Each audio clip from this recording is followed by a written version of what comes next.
Assalamualaikum warahmatullahi wabarakatuh. Kami dari kelompok Susilo Bambang Yudhoyono yang akan mempresentasikan pada masa pemerintahan Susilo Bambang Yudhoyono sebagai Presiden di Indonesia sebagai tugas akhir sejarah Indonesia. Oke, untuk pembahasan yang pertama yaitu tentang biografi Susilo Bambang Yudhoyono. Susilo Bambang Yudhoyono merupakan Presiden Republik Indonesia periode yang ke-6 yang terpilih berdasarkan suara rakyat dalam proses pemilu presiden putaran kedua. Susilo Bambang Yudhoyono merupakan lulusan terbaik Akabri pada tahun 1973. Ia merupakan putra tunggal dari pasangan Raden Sukojo dan Siti Habibah. Darah prajurit menurun dari darah ayahnya yang merupakan pensiunan Letnan 1, sedangkan ibunya merupakan putri dari seorang pendiri Ponpes Tremas. Susilo Bambang Yudhoyono lahir di Kabupaten Pacitan, 9 September 1949. Jika digali, silsilah dari ayahnya dapat dilacak hingga Pakubuwana serta memiliki hubungan dengan Trah Hamengkubuwana II. Susilo Bambang Yudhoyono berkecimpung di dunia militer seperti ayahnya. Selain tinggal di kediaman keluarga di Bogor, Susilo Bambang Yudhoyono juga tinggal di Istana Merdeka Jakarta. Susilo Bambang Yudhoyono menikah dengan Kristiani Herawati yang merupakan putri ketiga Jenderal Purnawirawan Sarwo Edi Wibowo. Almarhum Komandan Militer Jenderal Sarwo Edi Wibowo juga turut membantu menumpas PKI pada tahun 1965. Dari pernikahannya, mereka dikaruniai 2 anak laki-laki, yaitu Agus Harimurti Yudhoyono lahir pada tahun 1978 dan Edi Baskoro Yudhoyono yang lahir pada 1980. Agus merupakan lulusan dari SMA Taruna Nusantara dan Akademi Militer Indonesia pada tahun 2000. Sedangkan Edi Baskoro lulus dengan gelar ganda dalam Financial Commerce dan Electrical Commerce tahun 2005 dari Curtin University of Technology di Perth, Australia Barat. Oke, setelah kita membahas biografi tentang Susilo Bambang Yudhoyono, kita masuk ke pembahasan yang kedua, yaitu masa pemerintahan Susilo Bambang Yudhoyono. Pada masa pemerintahan Presiden Susilo Bambang Yudhoyono terjadi banyak sekali kemajuan di berbagai bidang.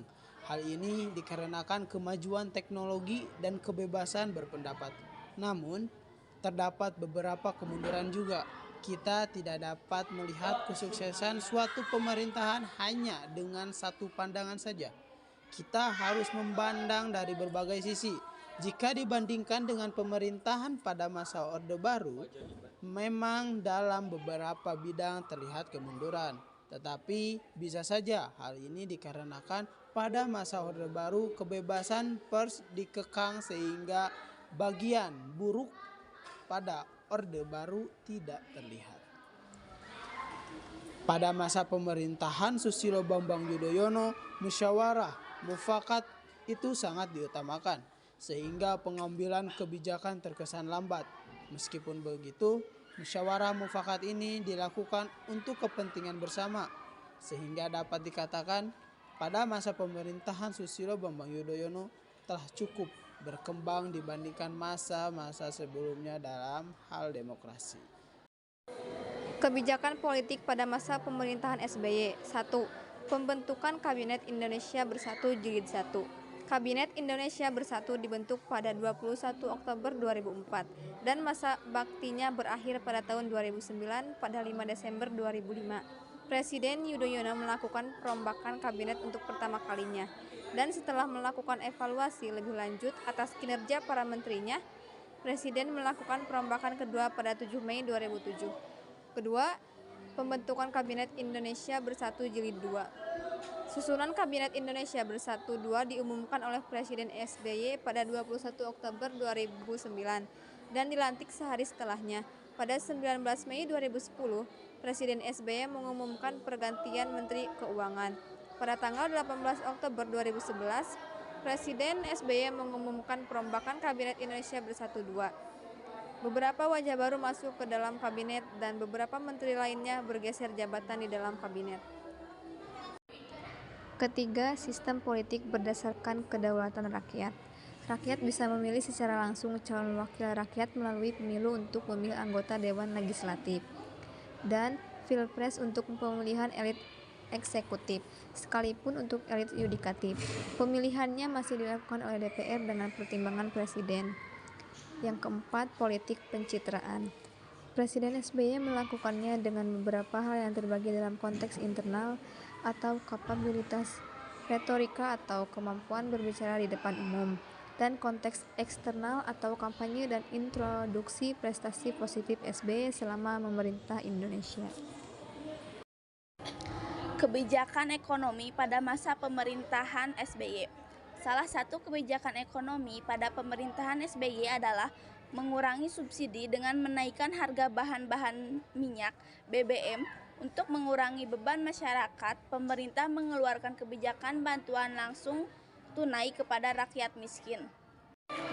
Pada pemerintahan Susilo Bambang Yudhoyono, perekonomian Indonesia mendapat masalah dalam kasus Bank Senturi yang sampai saat ini belum terselesaikan.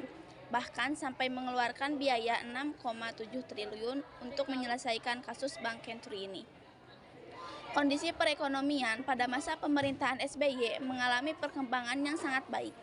Pertumbuhan ekonomi Indonesia tumbuh pesat di tahun 2010 seiring pemulihan ekonomi dunia pasca krisis global yang terjadi sepanjang tahun 2008 hingga 2009. Bank Indonesia (BI) memperkirakan pertumbuhan ekonomi Indonesia dapat mencapai 5,5 sampai 6% pada tahun 2010 dan meningkat menjadi 6 sampai 6,5% pada tahun 2011. Dengan demikian, prospek ekonomi Indonesia akan lebih baik dari perkiraan semula. Sementara itu, pemulihan ekonomi global berdampak positif terhadap perkembangan sektor eksternal perekonomian Indonesia. Kebijakan sosial budaya pada masa pemerintahan SBY. Presiden SBY berhasil meredam berbagai konflik di Indonesia seperti konflik di Ambon, Sampit, dan juga di Aceh. Di pemerintahan SBY juga telah dibuat undang-undang mengenai pornografi dan porno aksi. Namun, usaha ini tidak disertai dengan penegakan hukum yang baik sehingga tidak terrealisasi. Meski konflik di beberapa daerah telah direndam, tetapi muncul kembali berbagai konflik lagi seperti di Makassar. Dalam hal pelestarian budaya, di masa pemerintahan SBY mengalami kemunduran, terutama dengan banyaknya warisan budaya asli Indonesia yang diklaim oleh pemerintah negara lain. Kebijakan pendidikan pada periode SBY. 1. Meningkatkan anggaran pendidikan menjadi 20% dari keseluruhan APBN. 2. Meneruskan dan efektifkan program rehabilitasi gedung sekolah yang sudah dimulai pada periode 2004 sampai 2009. Yang ketiga, penggunaan teknologi informatika dalam proses pengajaran yang akan menunjang proses belajar dan mengajar agar lebih efektif dan berkualitas. Yang keempat, perbaikan secara fundamental kualitas kurikulum dan penyediaan buku-buku yang berkualitas, antara mereka mencerdasan sosial dan mengatur karakter siswa yang beriman, berilmu, kreatif, jujur, edukatif, bertanggung jawab, dan suka bekerja. Dan yang kelima, memperbaiki remunerasi guru dan melanjutkan upaya perbaikan penghasilan kepada guru, dosen, dan para peneliti. Ringkasan karir masa pemerintahan SBY. 1. Perangko Presiden Susilo Bambang Yudhoyono. 2. Danton Panyoni Plinod 330 Kostrad dari 1974 sampai 1976. 3. Danton Panyonip 305 Kostrad dari 1976 sampai 1977. 4. Dan TNMO 81 Yunuplinod 330 Kostrad 1977. Yang kelima, Pasi 2 garis miring Ops Mavriki Plinod 17 Kujang 1 Kostrad 1977 sampai 1978. Yang keenam, dan Kipan Yoni Plinod 330 Kostrad dari 1979 sampai 1981. Yang ketujuh, Paban Mudasop SUAD dari 1981 sampai 1982. Yang kedelapan, Komandan Sekolah Pelatih Infanteri dari 1983 sampai 1985. Yang kesembilan, dan Unit 744 Dam IX-Udayana dari 1986 sampai 1988. Yang ke-10 Paban Madialat Sofdam IX-Udayana 1988. Yang ke-11 dosen Sekwad dari 1989 sampai 1992. Yang ke-12 Koprisi Pangab 1993. Yang ke-13 dan Brigif Linud 17 Kujang 1 Kostrad dari 1993 sampai 1994. Yang ke-14 Asof Kodam Jaya dari 1994 sampai 1995. Yang ke-15 dan Rem 072 Pamungkas Kodam IP atau Diponegoro 1995. Yang ke-16 SIP Military Observer United Nations Peace Forces UNPF di Bosnia Herzegovina sejak awal November 1995. Yang ke-17 Kasdam Jaya 1996 hanya 5 bulan.